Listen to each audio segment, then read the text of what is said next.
السلام علیکم۔ پاک ایٹیٹیوڈ نیوز HD کے ساتھ میں ہوں سائمہ ریحان۔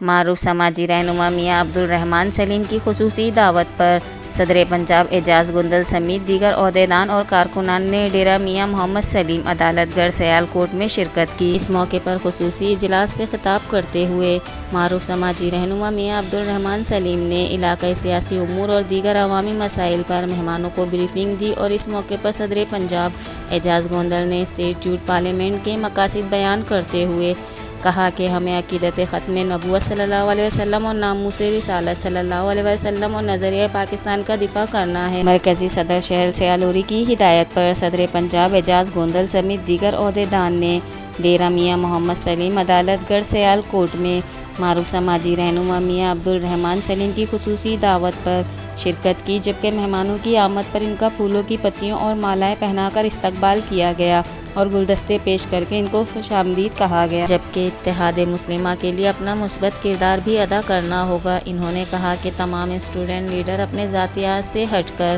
نظریہ پاکستان کی بنیاد کے لیے ایک پلیٹ فارم پر اکٹھا ہونا ہوگا۔ اس موقع پر مہمان خصوصی چودھری عدنان طور المعروف دانی طور آف رومال جٹا نے بھی اپنے خاص دوستوں کے ساتھ شرکت کی۔ رپورٹ کر رہے ہیں اصغر علی۔